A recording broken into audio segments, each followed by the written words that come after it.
Olá, sejam todos bem-vindos ao meu mini curso de extensão a respeito de jogos cooperativos na educação. Meu nome é Luiz Rodrigo, sou acadêmico do curso de licenciatura em Educação Física e esse trabalho faz parte do meu estágio do ensino médio. No vídeo de hoje eu falarei um pouco a respeito dos conceitos e fundamentos de jogos e brincadeiras e também os tipos e classificações dos jogos. Apesar de ter um significado muito semelhante em certos contextos, ao conceituarmos jogos e brincadeiras, nos deparamos com uma tarefa não muito fácil, né? Podemos considerar até uma tarefa um pouco difícil. Porque a proximidade entre os dois sentidos teve origem nas complexas relações, né, dos processos histórico, social e cultural em que designam e foram exercidos ao longo do tempo. E ciente de desafio, nós buscamos em alguns autores, né, alguns conceitos sobre esse vocábulos que foram definidos em diferentes tempos históricos e espaços geográficos. Então, quando decidimos entre jogar ou brincar, jogar e brincar são conceitos diferentes, ou são conceitos iguais? Então, essas respostas não são tão simples como elas aparentam e podem gerar uma certa confusão, porque é difícil distinguir uma ação, distinguir uma da outra, né? Visto que as duas acabam se entrelaçando. Na literatura mais especializada, ela apresenta apresenta vários conceitos e interpretações que nem sempre se convergem, né? Muitos estudiosos se dedicaram bastante a definir esses termos e em alguns casos até empregados como sinônimos. E por esse motivo é necessário que seja esclarecido o posicionamento dos estudiosos, pois não raro estaremos sempre expostos a contestações, né?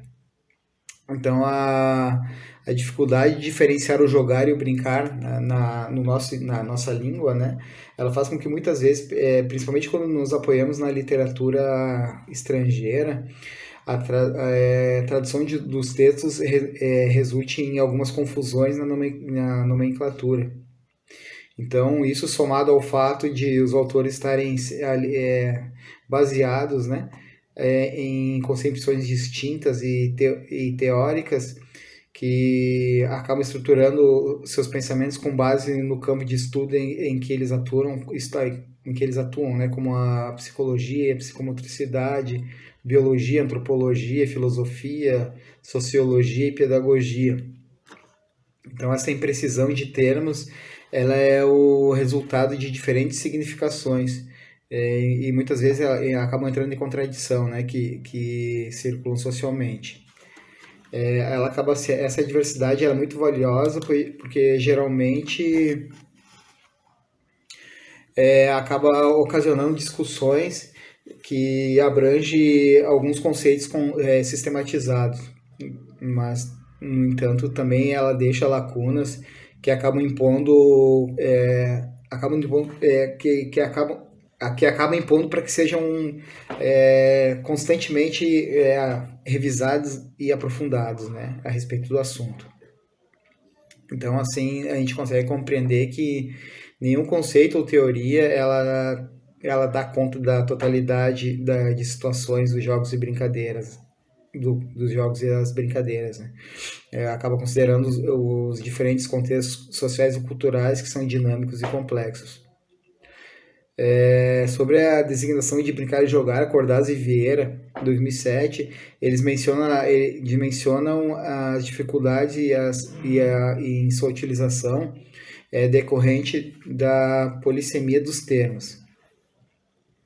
Enquanto no português há uma definição que distingue as duas ações, no inglês e no francês ambas têm diversos significados, muitos dos quais diferentes da ação lúdica infantil. No inglês, o termo game designa o ato de jogar e se refere mais especificamente aos jogos de regras. Entretanto, ele pode se confundir e ter o mesmo significado do play, que indica o brincar, a ação da brincadeira. A língua francesa designa o termo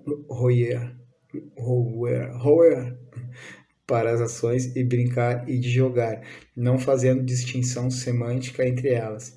Tanto no inglês quanto no francês, os vocábulos que designam as ações de brincar e de jogar também têm outros significados.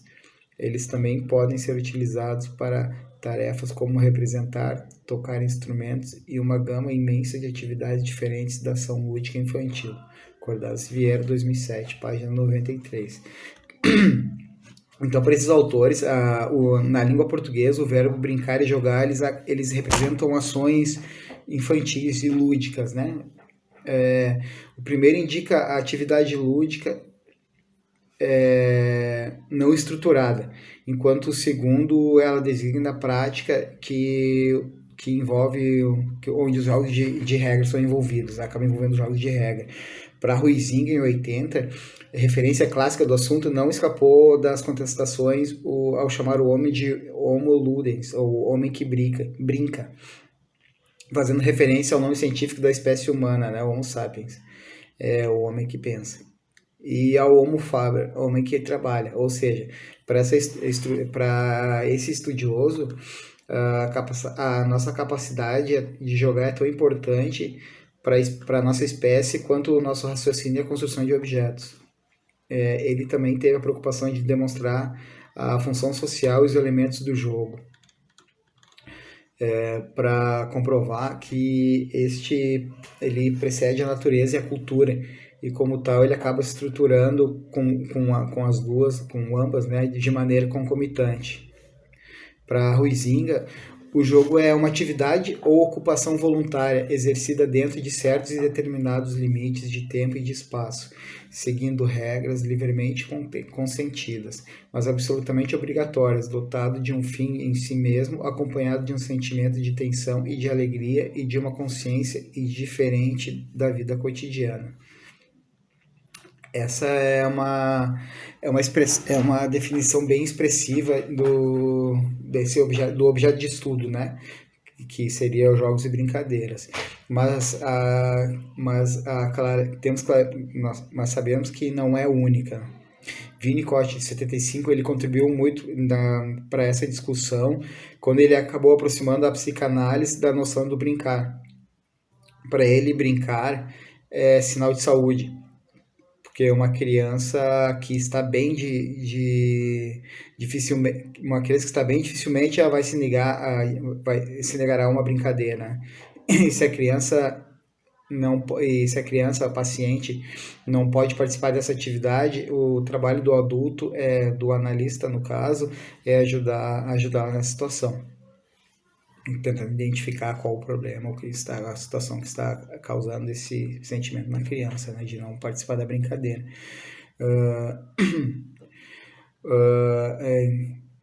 A ampliação das possibilidades ajuda no entendimento da criança e como ela está se relacionando com o mundo, e de qual encaminhamento adequado deve ser dado em caso de um sentimento de conflito, né, de sentimento mais conflituoso. Então, essa referência e tantas outras obras encontradas na literatura especializada nos leva a constatar que a existência de uma produção acadêmica de predominância cognitivista, onde o jogar e o brincar acaba desempenhando um papel que dá suporte, né, para a aquisição de habilidades e competência. Louro, 2012, ele realiza um estudo com professores de educação física e pedagogia que atuam dentro do contexto da escola, dentro do contexto escolar, e evidenciou a compreensão recorrente do jogo como uma estratégia didática de aprendizagem, que acaba sendo ou seja, que impulsiona, né, para o ensino de determinados conteúdos curriculares, que dessa forma jogar não representava uma atividade fim, mas uma atividade meio com regras delineadas, que enquanto brincar era voltado para atividades com regras mais flexíveis e até mesmo inexistentes. Então, para compreender o que é brincar, e Maturana e Werdenziller, eles desenvolveram estudos na tentativa de explicar esse fundamento humano. Eles relacionam o amar e o brincar com a ecologia humana. Dito de outra forma, brincar é uma atividade reconhecida como um modo de entendimento válido por si mesmo. Então, nessa visão, os pesquisadores eles trabalham baseados em linhas que caracterizam a dominação histórica das culturas patriarcais e sobre as das culturas patriarcais sobre as matriarcais. Então, a gente consegue perceber que o caminho ele é bastante sinuoso, mas precisamos seguir em frente. E sempre teremos desafio novo e cada vez maior, né? Então, o estudo ele é muito amplo a respeito do jogar e do brincar, e sempre teremos coisas novas para estarmos aprendendo e buscando para aplicarmos no nosso dia a dia, né? Na educação. A respeito da classificação dos jogos, uma tentativa de classificação dos jogos, né? Sabemos que não foram poucos estudiosos que tentaram classificá-los. E quando destacamos os diferentes tipos, chamamos atenção não somente para a fundamentação teórica, que amplia sobre o contexto histórico, mas também para a concepção e para a importância e a necessidade do aumento do repertório do conhecimento sobre as atividades que surgiram ao longo do tempo do desenvolvimento da humanidade. Segundo Wallon, 2007, os jogos infantis podem ser classificados em 4 tipos: os jogos funcionais, os jogos de ficção ou imitação, os jogos de aquisição e jogos de construção. Onde que nos jogos funcionais eles têm como característica só os movimentos simples, né? Que provocam efeitos sensitivos, estimulando novas percepções. Exemplo das atividades circulares, em que as crianças realizam sons e ruídos e movimentos com o próprio corpo, ou das que promovem a interação das pessoas com objetos, com o trabalho, com repetições, e que vai resultando gradativamente, né, o domínio da atividade. Jogos de ficção ou imitação, eles envolvem a imaginação o faz de conta. As crianças elas exercem papel de maneira espontânea e representam inúmeras situações, o que permite a eles ampliar o conhecimento a respeito do mundo, né, do mundo à nossa volta. Os jogos de aquisição, eles resultam em uma maior atenção a tudo aquilo que acontece ao redor deles ou dos participantes. As crianças aprendem a escutar, a perguntar e a imitar, e se esforçam para entender e compreender as coisas. Como, por exemplo, tentar manusear um livro, prestar atenção numa história, numa fábula, colecionar adesivos ou observar atividades lúdicas dos demais colegas na sala, né? Os jogos de construção, eles permitem que as crianças usem a criatividade para construir, cortar, recortar, colar, desenhar, modificar e assim em diante, para fazer coisas novas com os materiais que são oferecidos, como galho, casca e folhas de árvore, pode ser transformado em castelos, jardins, dinheiro, por exemplo, né? Então, os jogos de construção, você pode usar vários objetos e dar a oportunidade para a criança criar com o que você está oferecendo, né? Um outro estudioso que contribuiu para o entendimento do tema é o francês Jean Chateau, de 87, que elaborou uma classificação que destaca a centralidade do jogo na vida da criança. Ele considera como um meio pelo qual que o jogo é um meio pelo qual ela acaba se desenvolvendo sua potencialidade, né? Segundo ele, os jogos podem ser classificados como jogos funcionais, jogos hedonísticos, jogos com o novo, jogos de destruição, jogos de desordem e euforia, jogos solitários, jogos figurativos ou jogos de imitação, jogos de construção, jogos de regras arbitrárias, jogos de valentia, jogos de competição e jogos de cerimônia e danças, cerimônias e danças. Eu vou uma breve explicação a respeito de cada um. Nos jogos funcionais, eles se manifestam por volta dos 3 meses e podem continuar até os 7 anos de idade. A criança sente prazer em se movimentar de forma espontânea, né?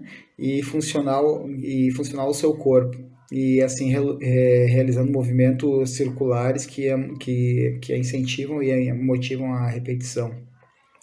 Os jogos hedonísticos, eles iniciam por volta do primeiro ano de idade e se manifesta até os 3 anos de idade. Nesse caso, a criança sente prazer ao criar ruídos, sons vocais e sensações de tato, né? Sensações táteis. Jogos com um novo. Pode ser praticado desde o primeiro ano de idade até o início da pré-adolescência. Consiste na exploração de elementos da natureza e objetos. Eles despertam essa atividade, eles despertam a curiosidade na criança e estimula a buscar novidade, indo sempre ao encontro desconhecido. Jogos de destruição têm início antes do primeiro ano de idade e duram até os 12 anos. Durante o jogo, a criança sente satisfação em destruir algo material, por exemplo, na praia, um castelo de areia, ou desobedecendo às regras de um jogo, né, que ela está participando. Esses são jogos de destruição. Os jogos de desordem e euforia iniciam-se aos 4 anos e se estendem até os 12 anos. Ele ocorre em momentos de tensão e perturbam a ordem estabelecida. A criança procura chamar a atenção e acaba fazendo barulho, grita, gargalha, chora, ri, cai, se joga no chão, etc. Aquela fase que a gente conhece muito bem. Os jogos solitários são semelhantes aos jogos de desordem e euforia, porém ocorrem de forma individual. Os jogos figurativos ou de imitação, se iniciam no primeiro ano de vida e vão até os 12.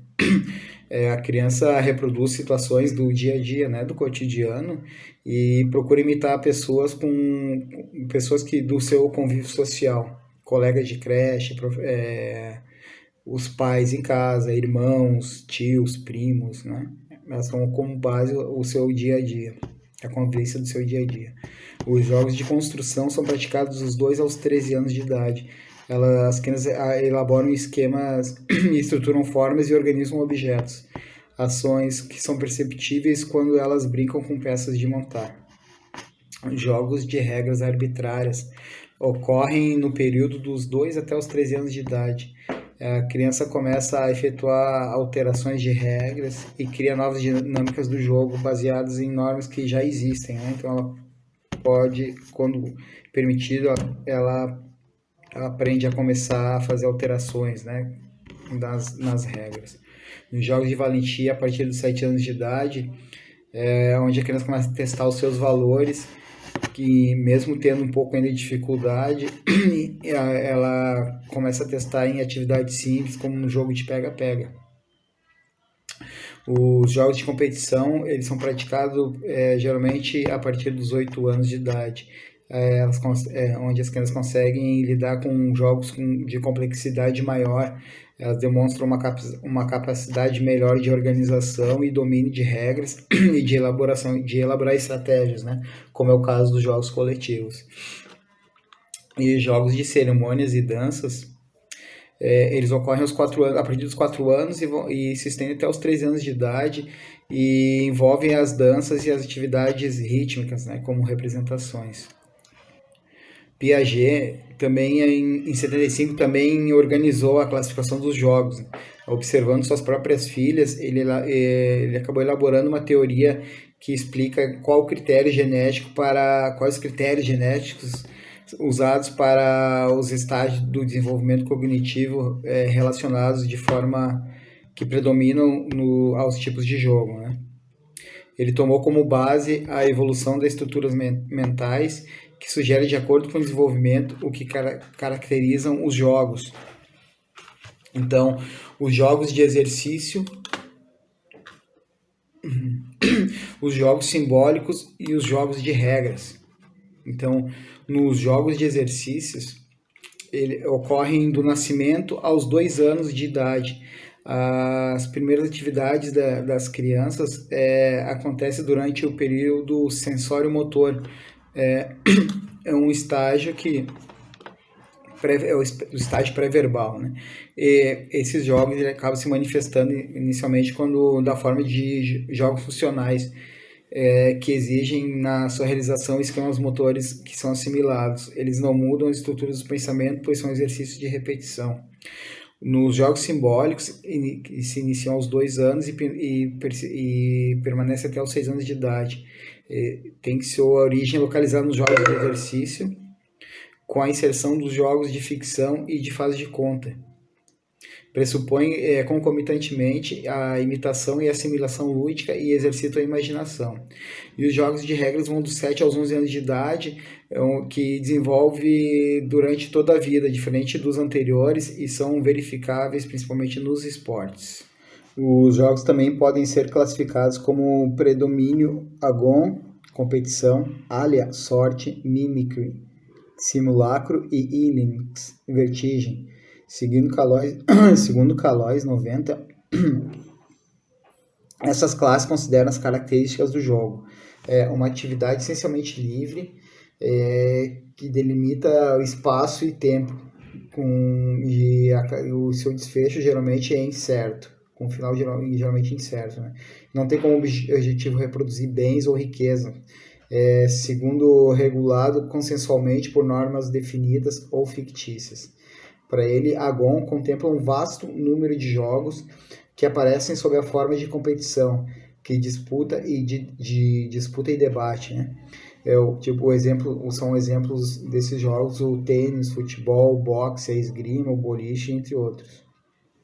A categoria alia, que seria a de sorte, ele se distingue pelo fato de o resultado não depender e não ter interferência direta dos jogadores. Nessa categoria nega-se o empenho, a habilidade e o valor profissional dos participantes. O resultado depende da sorte ou do acaso, como nos jogos de dado, cara ou coroa, para o ímpar, jockey pô, pedra, papel, tesoura, e assim por diante. A mimicry, que é o simulacro, né? Pode ser compreendido como uma ilusão criada pelo jogo. É uma imitação que requer uma interpretação, quando ao designar um mimetismo, criam-se personagens que são capazes de representar diversos animais, de se disfarçarem, de assumirem outros seres, objetos e personagens, porque os jogadores eles vivem um mundo imaginário. Nesse jogo é muito visível a suspensão do real, né? Onde prevalece a imaginação, a criação, e muito mais do que a imposição e a obrigatoriedade de regras, né? O termo ilinx, ele nomeia uma categoria composta por jogos que fundamentam da vertigem e são capazes de produzir a sensação de instabilidade. Voltando antes ali que eu falei, o ilinx, ele retrata sobre vertigem, né? Então, como falei, ele é composta por jogos que fundamentam na vertigem e são capazes de produzir sensações de instabilidade, provocado por algumas ações que acabam desequilibrando os órgãos sensórios do corpo. Alguns exemplos desse tipo de jogos a gente pode citar como gangorra ou um balanço, né? As 4 categorias de Calois, elas apresentam características bem específicas, mas vai lembrar que elas podem combinar. Os jogos podem ser compreendidos como um conjunto variado de atividades que as crianças realizam e que apresentam algumas características essenciais: a diversão, a emoção e o pertencimento. A diversão é quando a criança desfruta e permanece sempre atenta no que está fazendo, né? O que está fazendo em determinado momento, como se não houvesse outro propósito que pudesse distrair, que a pudesse distrair. A emoção relaciona os sentimentos que são proporcionados pelas atividades e aflorados em um curto espaço de tempo. E o pertencimento, as crianças decidem a organização e desenvolvimento e a finalização dos jogos, inclusive a sua supervisão dos adultos, e sem a supervisão dos adultos. Esse é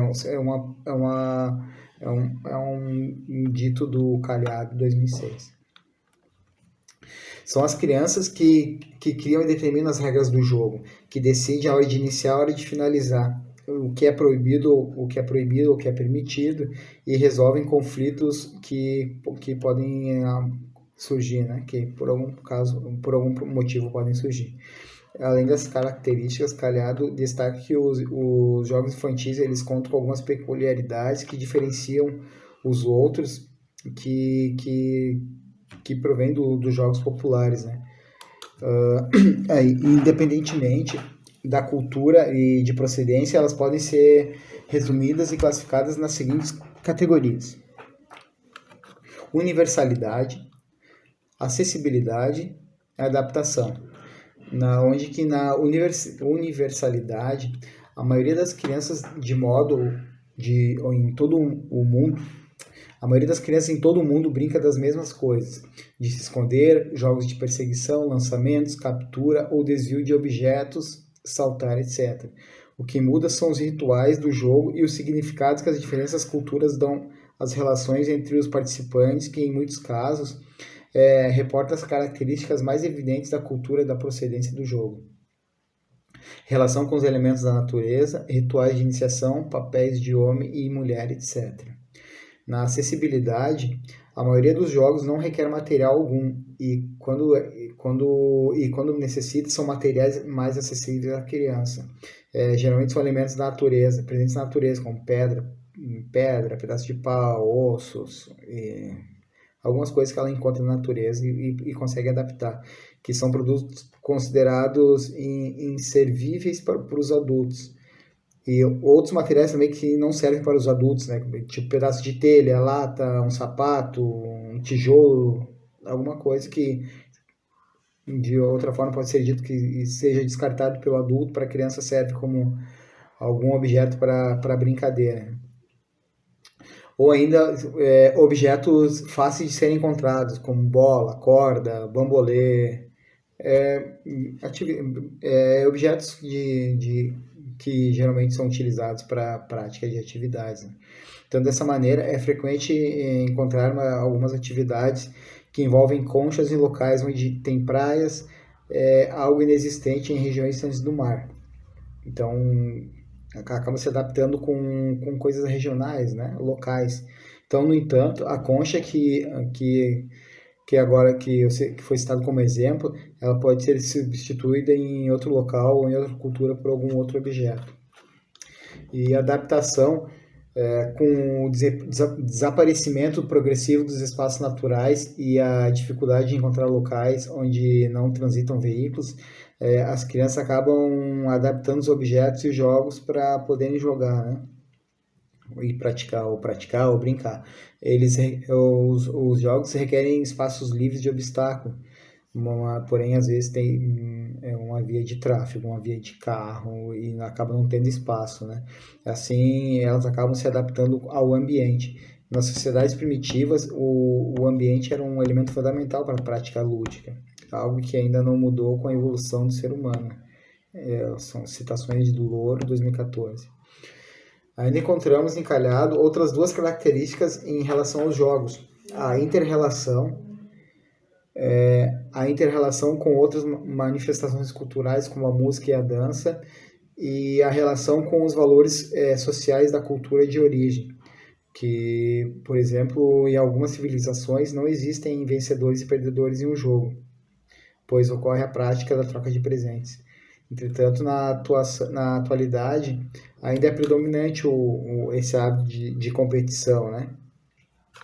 Que acaba exercendo essa expressiva influência na inserção do esporte hegemônico nos jogos infantis, como os esportes coletivos, futebol, vôlei, handball, basquete, entre outros.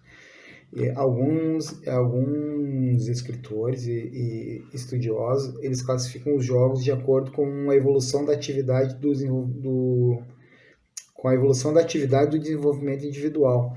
Outros observam a existência dos jogos no processo histórico da sociedade. Nós podemos encontrar coletâneas onde os autores onde eles produzem seus textos, né, baseados em bibliografias comuns, e há obras que organizam os jogos e as brincadeiras mediante contexto de demanda específica.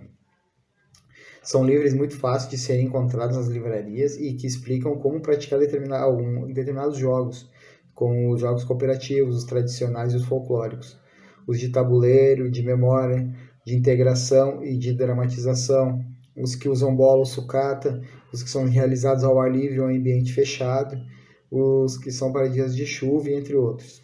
Então, há inúmeras maneiras de classificar os jogos. Se caso você que está assistindo lembrar de alguma outra categoria, pode deixar no comentário, inserir no comentário ali do vídeo, e até para acrescentar para o nosso material de estudo, para quem estiver interessado a respeito dos jogos e brincadeiras, né? Falando agora um pouco a respeito do brinquedo em relação à criança, né? Então, como foi falado anteriormente, há uma concepção muito ampla a respeito da brincadeira. E no livro Jogo, Brinquedo, Brincadeira e Educação, de organização de Tezuko Mochida Kishimoto, de 1996, tem uma produção com foco que aborda, conforme percebendo o título, a ambivalência dos termos jogo, brinquedo e brincadeira. A autora ela propõe a valorização dos jogos na educação, brinquedos e brincadeiras, como formas de privilégio, né, no desenvolvimento e apropriação do conhecimento pela criança. E, no entanto, esses instrumentos são indispensáveis na prática pedagógica e componentes principais de propostas curriculares. Ao tratar do brinquedo, especialmente no contexto da educação infantil, é um privilégio, pois no sistema de ensino esse nível ainda é um dos poucos períodos considerados apropriados, né, para a ludicidade.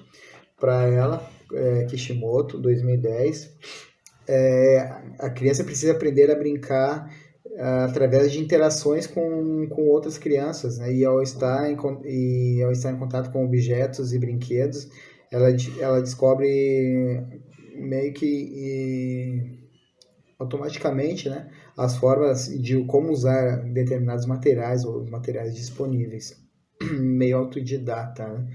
Então, a autora ela adverte que a responsabilidade seria da creche e a pré-escola educar a criança com brinquedos de qualidade, que façam a substituição quando algum acaba sendo quebrado ou quando já não desperta mais o interesse na criança. Manter sempre atualizado esse acervo de brinquedos, né? E ao adquirir esses objetos, é fundamental selecionar aqueles que já foram testados na questão de qualidade, com critérios apropriados à criança e que tenham o selo do Inmetro, né, de tecnologia, para garantir a segurança das crianças. A Kishimoto, 2010, ela chama atenção para uns aspectos importantes que devem ser avaliados na seleção dos brinquedos, como a durabilidade, a atratividade, a adequação, segurança, multiplicabilidade de uso, né? o atendimento à diversidade racial, o respeito da diferença de gênero, de classe social e de etnia, e o não estímulo à violência. Porque além da observação técnica e dos termos de emergentes da educação mencionados, ela destaca ainda a importância de ampliar a oferta de materiais artesanais, das crianças produzirem os brinquedos junto com os professores ou com os pais. E além de brinquedos tecnológicos, de produzir brinquedos com os pais e professores, além de brinquedos tecnológicos industriais, né? Então, nesse sentido, deve-se considerar algumas características. O tamanho, a durabilidade, cordas e cordões, bordas cortantes ou pontiagudas, não tóxicos, não inflamáveis, laváveis, feito com material que podem ser limpos e brinquedos divertidos, né? Eu vou comentar um pouquinho a respeito de cada característica. O tamanho, a questão do tamanho. O brinquedo em suas partes e no todo precisa ser 2 vezes maior do que o mais largo do que a mão fechada da criança. Então, em suas partes, no total, ele precisa ser 2 vezes maior que o punho da criança. A durabilidade, o brinquedo não pode quebrar com facilidade. Por exemplo, vidros, garrafas plásticas são os mais perigosos, né? Garrafas de vidro, desculpa. Cordas e cordões, esses objetos eles podem enroscar no pescoço da criança, então de certa forma são considerados perigosos se não forem utilizados sob a supervisão de um adulto. Com bordas cortantes ou pontiagudas, brinquedos que possuem as características devem ser eliminados. Brinquedos não tóxicos, como tintas ou materiais tóxicos, devem ser eliminados, porque eles podem acabar colocando na boca. Os não inflamáveis, é preciso assegurar de que o brinquedo não pega fogo. O lavável, que deve ser limpo. Essa recomendação ela é aplicada especialmente aos brinquedos estofados, bonecas, bichinhos de pelúcias. E o brinquedo divertido, é importante assegurar que o brinquedo seja atraente e interessante para a criança, né? Para que ele não seja esquecido ou deixado de lado. Então, somando essas considerações, a autora, a Kishimoto, ela destaca que para que seja garantida a continuidade nos processos de aprendizagem e desenvolvimento da criança, é sempre necessário que o adulto esteja observando e acompanhando e participem também das brincadeiras da criança, sempre com o intuito de criar vínculo e fazer mediações. Embora o corpo seja o primeiro brinquedo que a criança utiliza, e alguns recursos são necessários, alguns recursos são necessários para a educação infantil, né? Então, assim, ela apresenta um quadro sistematizado, uma listagem com uma listagem de sugestões de brinquedos e materiais voltados para 3 grupos etários. Aqui é mais para a educação infantil, então, relação entre brinquedo e idade. Bebê de 0 a 1 ano e meio. Chocalhos, móveis sonoros, sinos, brinquedos para morder, bolas a partir de 40 centímetros, né, como foi falado antes, para que ela não venha colocar na boca e se engasgar. Blocos macios, livros e imagens coloridas, brinquedos de empilhar, encaixar, espelhos. Objetos com texturas diferentes, mole, rugoso, duro, macio. E coloridos ou brinquedos que façam sons como chocalhos, ou brinquedos que emitem música, né, que tocam música. E falando em chocalho, esse é um dos brinquedos que você tem a oportunidade de fazer na escola ou em casa junto com os pais, através de uma garrafa de plástico com pedrinha, grãos, que acabam se tornando um chocalho que pode ser usado para estimulação para estímulo, né, do bebê. Brinquedos de parque e brinquedos de bater. brinquedos de movimento, carros ou bolas que elas possam se movimentar empurrando, né? E cestos com objetos naturais, metal e de uso cotidiano, colcha, rede colchonete, bichinho de pelúcia, pedaços de espuma para subir, descer, túneis para que elas possam passar por dentro, até mesmo cadeiras podem ser utilizadas como túneis, né, para que elas possam passar por baixo. Crianças pequenas, de 1 ano e meio até 3 anos e 11 meses. Os brinquedos, sugestões de brinquedos são túneis, caixas e espaço para entrar e se esconder, brinquedos de empurrar, de puxar, bola, quebra-cabeça, brinquedos de bater, livros, livros de história, né?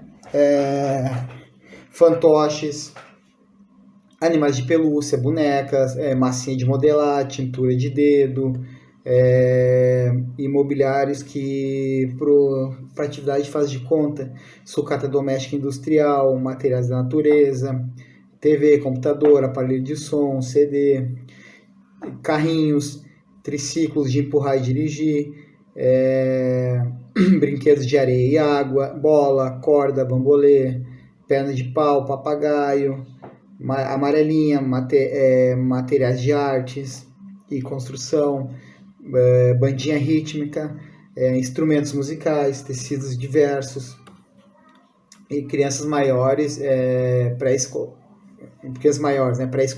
de 4 a 5 anos e 11 meses, boliche, jogo de percurso, circuito, você pode montar um circuito também muito interessante para criança que ajuda nesse processo motor também, jogo de memória, quebra-cabeça, bloco lógico, loto, jogo de profissões, muito interessante, material de arte, pintura, desenho, CD com música, danças, brinquedos para fazer, que faz de conta para brincar, jogos de construção, fantoches, teatro, bandinha musical, material, brinquedo estruturado e não estruturado, brinquedos de parque, tanque de areia e materiais diversos na água, brinquedos de água e areia,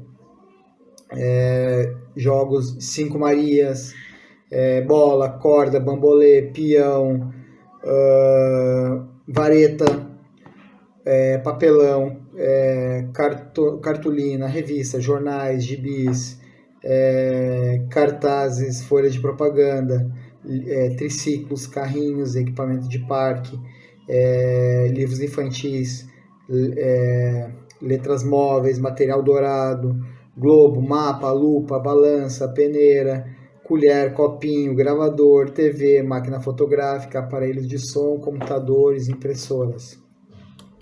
Então tem uma ampla, uma gama bem grande de materiais que podem ser utilizados para auxiliar na educação e desenvolvimento infantil, né? Então, desde os primeiros meses de vida, a criança já inicia com o contato com objetos que estão no seu alcance, né? Que acabam provocando, que acabam estimulando acabam provocando seus estímulos sensoriais ou sinestésicos. Então, daí em diante, o brinquedo e o jogo, a atividade sempre estará envolvida na vida do indivíduo, sempre estará presente na vida do indivíduo, né? Seja qual for a idade. E, embora em certas épocas o contexto acabe mudando, né? Mas alguns costumes não. A natureza da criança e adolescente, ela permanece ela acaba permanecendo a essência, né? Ela preserva suas relações, interações com brinquedos e a necessidade de brincar e jogar. Então, nessa visão, as reflexões de Benjamin, em 84, elas tratam sobre a infância na sociedade não pertinente. Segundo ele, no tempo atual, as crianças elas estão perdendo essas experiências da vida cotidiana, né? Na verdade, todos nós estamos nos defrontando com a diversão em massa, com produção industrial de brinquedos em série e com o surgimento de novas tecnologias e com um apelo gigantesco e insaciável do consumismo. Então, diante disso, nós podemos pensar em uma infância mais criativa e espontânea? Será que é possível? não, nós não estamos desconsiderando a importância das diversões virtuais e da criação de novos produtos, né? Mas, mas também a gente tem que prestar atenção que as situações nos convidam a tecer algumas considerações a respeito da relação das crianças com os brinquedos. Então, nesse sentido, é possível perceber que as crianças elas acabam se deparando com a subtração dos espaços de criação apropriados a esse propósito por excelência, decorrente de um individualismo.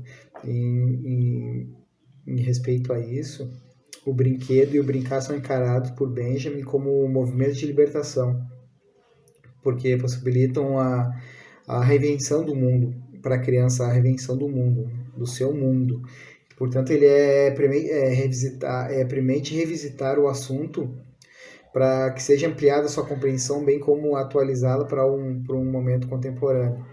Vygotsky, 91, ele contesta a predominância do brinquedo como único aspecto da infância, mas ele admite que ele é muito importante como um fator de desenvolvimento. E uma de suas contribuições foi mostrar as transformações cognitivas no crescimento do indivíduo que surgem em consequência do ato de brincar, né? O comportamento da criança nas situações do dia a dia, do cotidiano, ele pode ser oposto ao que ela adota no brinquedo, porque nesse momento a ação ela é baseada ao significado, enquanto na vida real ela domina, né? Em síntese, o autor pro autor, né, para o Vygotsky, é incorreto considerar o brinquedo como um protótipo e uma predominante da atividade do cotidiano, né, da criança. E ao examinar esse assunto, Vygotsky ele questiona que o comportamento da criança é sempre guiado por um significado. A subordinação restrita às regras é meio que impossível na vida, mas pode tornar-se possível no brinquedo. Então, nesse sentido, esse objeto ele cria uma zona de desenvolvimento proximal, denominadas pelas siglas EDN, condensando comportamentos além dos habituais da criança, que acaba começando com uma situação de imaginação imaginária, né? Próxima, que se aproxima à situação real, reproduzindo. Então, tomemos como referência o seguinte exemplo de Vygotsky em 91. Uma criança brincando com uma boneca, por exemplo, repete quase exatamente o que sua mãe faz com ela. Isso significa que, na situação original, as regras operam de uma forma condensada e comprimida. Há muito pouco de imaginário. É uma situação imaginária, mas é compreensível somente à luz de uma situação real que de fato tenha acontecido. O brinquedo é muito mais a lembrança de alguma coisa que realmente aconteceu do que imaginação. É mais a memória em ação do que uma situação imaginária nova. Então, no brinquedo, a criança é livre, né, para criar e determinar a sua própria ação, as suas ações, mas, portanto, ela se trata de uma liberdade ilusória, porque suas ações porque suas ações elas dependem do significado dos objetos, né? Elas agem de acordo com os objetos. Então, a criança que é oriunda das situações imaginárias é um recurso fundamental para o desenvolvimento do pensamento abstrato.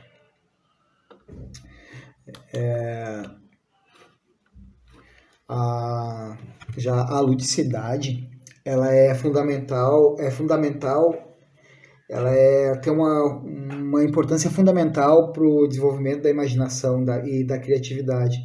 E com base nessa premissa, Davis e Howe, eles questionam o que é uma prática criativa. Os estudos de observação levaram eles a notar que as crianças frequentemente apresentam comportamentos de estereótipos e repetitivos, particularmente, principalmente quando brincam com água e areia, o que havia poucas evidências de desafios cognitivos, né? Então, porém, de outro lado, nas atividades em que esteve presente um adulto e as crianças se envolviam mais.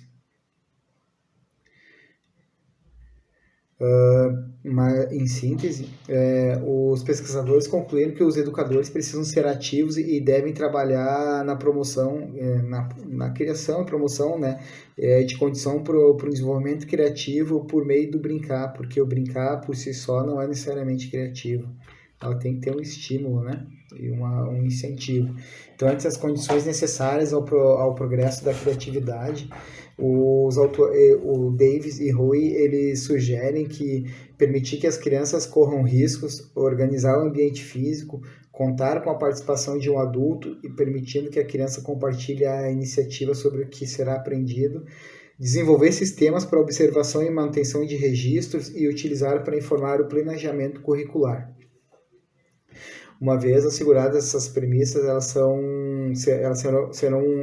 serão feitas atividades que dão maior liberdade, como brincar de faz de conta, com materiais e objetos e com jogos.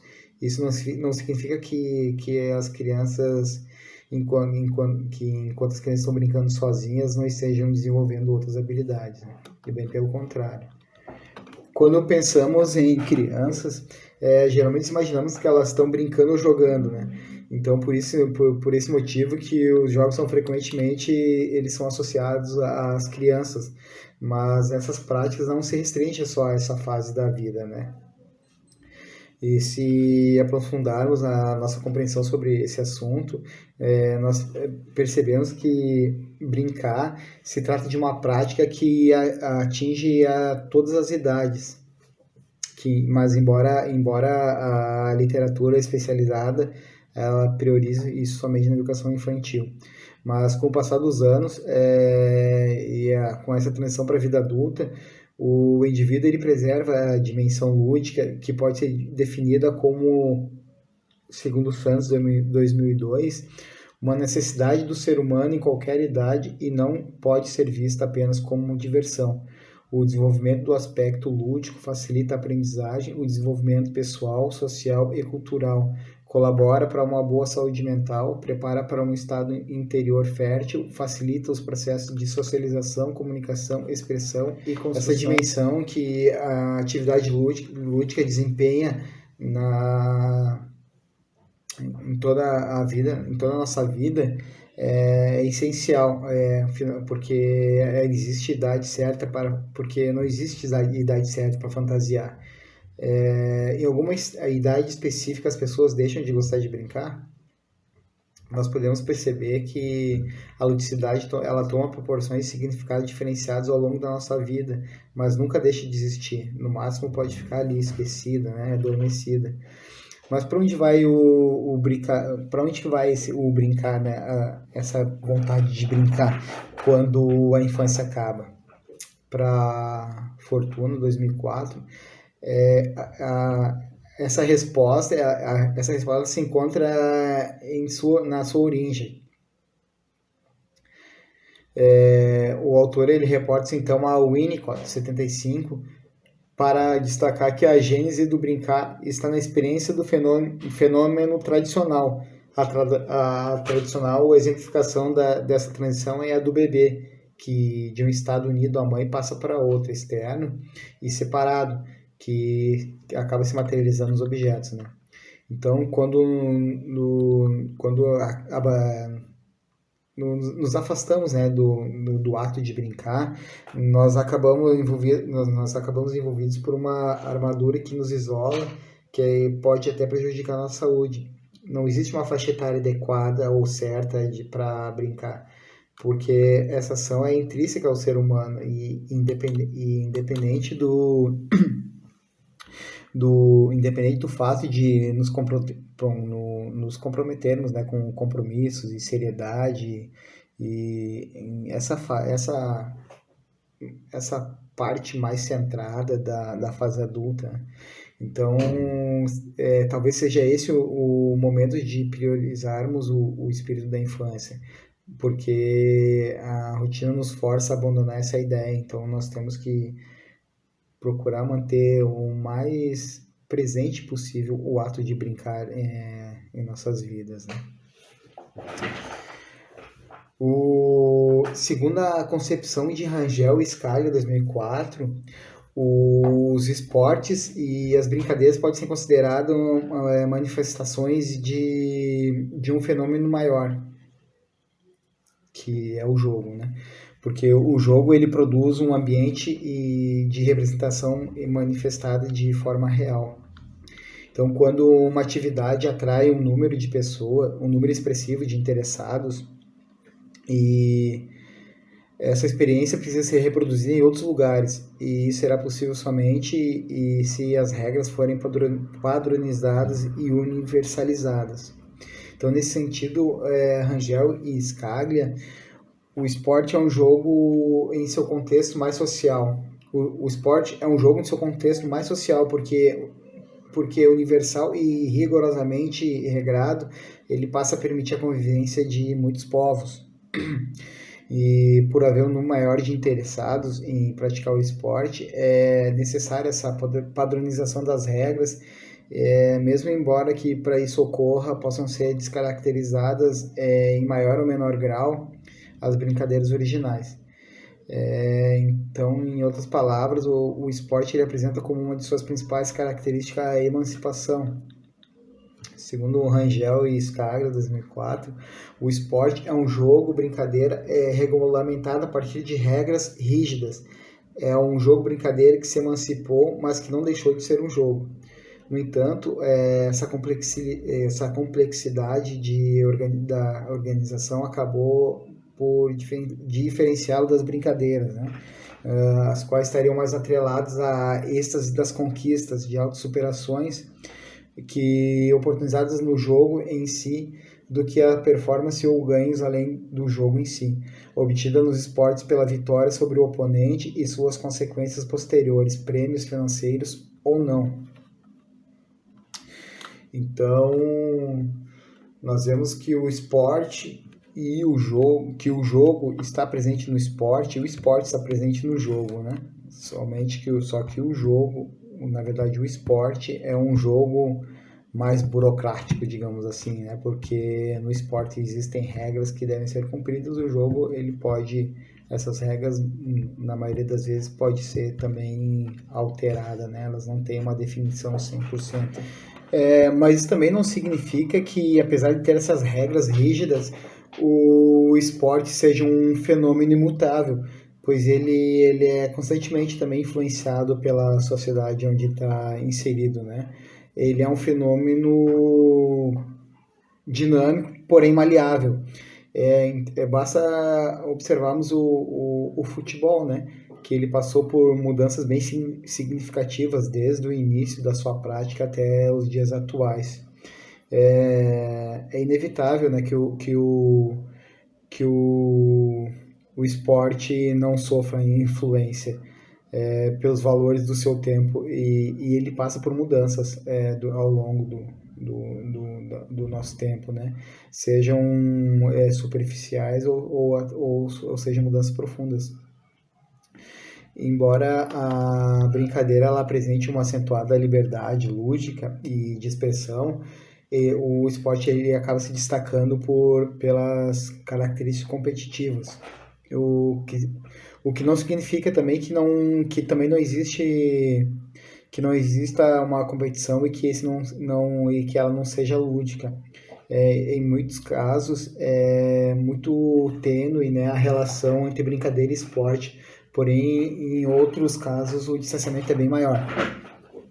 E para compreender essa oscilação, Rangel e Scaglia, 2004, eles enfatizam que uma das características peculiares do esporte é a unificação de regras e dão como exemplo o jogo bet, né, que é o jogo de taco, que essa modalidade é um jogo de manifestação cultural com características que se diferenciam do local onde ela é praticada, né, ou da região onde ela está sendo praticada. As regras básicas geralmente são as mesmas, mas existe uma infinidade de especificações que diferenciam de acordo com a localidade, o que pode acabar ocasionando na exclusão de algum participante ou dificuldade para adaptação e participação desse jogo, né? Então, como falado anteriormente, com o intuito de fazer com que essa brincadeira, esse jogo seja praticado numa gama maior, num universo maior, digamos assim, por uma comunidade maior, ou seja, num país. Por exemplo, vou dar um exemplo do país, né, para que no sul, norte, nordeste, centro-oeste, ele seja praticado da mesma forma, ele acaba passando por uma esportivização para para que ele seja praticado com as mesmas regras em toda a localidade. Então, para entender essa metamorfose, eles sugerem como base o jogo bet, né? Como base no jogo de bet, o jogo taco, que o professor deve solicitar aos alunos para que os alunos façam um torneio com modelos de um campeonato esportivo. Então, nesse sentido, os participantes eles podem acompanhar eventos, definir as regras, montar as súmulas e as tabelas e organizar e realizar os certames, né? Então, após essa experimentação, os autores sugerem a promoção do seguinte debate: a organização de campeonato é similar à organização de nossa sociedade? Quais as modificações poderiam ser introduzidas no campeonato para favorecer a permanência maior das equipes? Os alunos conseguem encontrar uma forma de premiação diferente da usual? Já viram na televisão um campeonato diferente?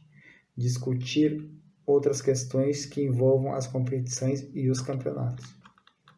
Então, essa lista de perguntas ela pode ser adaptada e ampliada em diferentes situações, nas situações mais diversas, né? Elas podem estabelecer um diálogo com base em brincadeiras que pertencem ao universo lúdico em que a criança vive, e pode ser uma iniciativa para esclarecer a relação à preservação e as mudanças das regras dessa prática. Então, no decorrer da história da humanidade, muitas brincadeiras foram ressignificadas e transformadas em esporte de uma maneira processual, né? Ganhando assim regras mais rígidas. Então,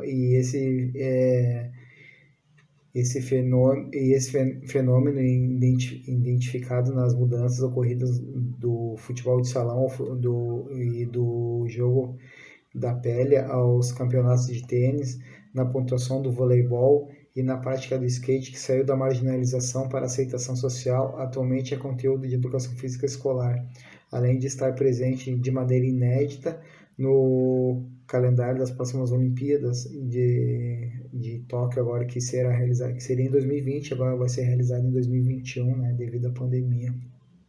Brandão e Honorato, eles apresentam elementos da esportivização do skate em determinado recorde temporal, que ajuda a compreender a relação interdependente entre o micro e o macro processo sócio-histórico da prática, né? Outro estudo que colabora na compreensão do fenômeno foi realizado por Mark Jr. em 2004, quando pesquisou historicamente o processo da ressignificação pelo qual passou o voleibol brasileiro, atendendo às expectativas da sociedade de consumo, né? Ele constatou que as transições que levaram a modernidade ao profissionalismo, bem como a especularização do esporte. Então, analisar as estruturas do voleibol tornou-se evidente que o fenômeno não objetivava somente a criação, né, de um contingente populacional de praticantes, mas a criação de um potencial mercado de consumidores de símbolos e signos sociais. Bem, então, nesse vídeo de hoje, eu tentei passar para vocês um pouco a respeito sobre o conceito do jogar e brincar, e que também existem inúmeras tentativas de classificação dessas atividades, né? Falei também um pouco da importância da relação da criança com o brinquedo no mundo simbólico e da importância de preservar esse espírito infantil do jogo e da brincadeira até na nossa fase adulta, né? Falei também um pouco a respeito das regras da esportivização dos jogos e brincadeiras, né? E para que, na verdade, os jogos e brincadeiras acabam sendo esportivizados para que eles possam ser praticados por todo, digamos assim, por um número maior de pessoas, né? Para que não haja exclusão e todos sigam as mesmas regras. Então, agradeço quem assistiu o vídeo até aqui, ele ficou um pouco longo, né? Agradeço pela paciência de vocês.